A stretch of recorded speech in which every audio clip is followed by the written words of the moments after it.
Positive ভাব সাজিয়ে বা ট্রেন্ড ফলো করে কোনো ভিডিও বানায় না। আমরা সত্যিই চাই মানুষকে সঠিক শিক্ষা প্রদান করতে। পজিটিভভাবে নতুন একটি অধ্যায়ে আপনাদের স্বাগত। কখনো ভেবে দেখেছেন বর্তমান সমাজ আজ কোথায় গিয়ে উঠেছে, যেখানে আমরা প্রতিনিয়ত শিখে এসেছি পরস্পরকে সম্মান করাই মানুষের ধর্ম। কিন্তু দেখুন, বর্তমানে আমরা যতই শিক্ষিত হচ্ছি ততই আমরা একে অপরকে ছোট করে সমাজে প্রতিষ্ঠিত তকমা পাচ্ছি। বিশ্বাস হচ্ছে না? তবে আসুন আপনাদের আজ কিছু জিনিস তুলে ধরি। যদি আপনি বিচক্ষণ মানসিকতার হন তাহলে লক্ষ্য করে দেখবেন আমরা প্রায় কম বেশি সকলেই সোশ্যাল মিডিয়াতে অ্যাক্টিভ থাকি। আর এই সোশ্যাল মিডিয়ার কিছু অ্যাক্টিভিটি নিশ্চয়ই আপনার নজর এড়াতে পারেনি। রোস্টিং ভিডিও কথাটার সাথে আমরা পুরো পরিচিত।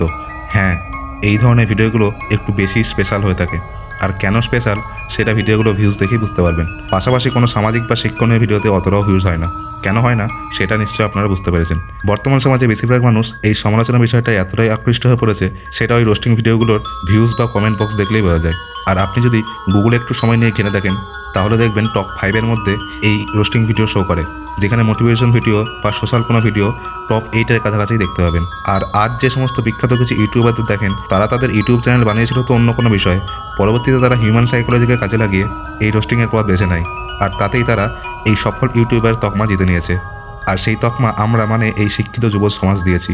পজিটিভ ভাব আপনাদের কাছে একটি প্রশ্ন করবে, সত্যি করে বলুন তো, এই রোস্টিং ভিডিও দেখে আপনারা কতটা শিক্ষিত হয়েছেন আর কতটা বাস্তবিক ভাবনা চিন্তা হয়ে উঠেছেন? প্লিজ জেগে উঠুন আর সামাজিক মানসিকতার প্রেক্ষাপট তৈরি করুন। আর এরকম ধরনের ভিডিও পেতে আমাদের চ্যানেলটি সাবস্ক্রাইব করুন, আর চাইলে আপনি শেয়ারও করতে পারেন। পজিটিভ ভাবের পক্ষ থেকে সকলকে একটাই বিনম্র অনুরোধ, কখনো আবেগের বশে বা ঝোঁকে পড়ে কোনো সিদ্ধান্ত নেবেন না। আমাদের উদ্দেশ্য একটাই, সর্বদা আপনাকে পজিটিভ রাখার। আমরা সমস্ত জাতিকে শ্রদ্ধার আসনে রাখি ও আমাদের কোনো সম্প্রদায়কে ছোট করার উদ্দেশ্য নেই।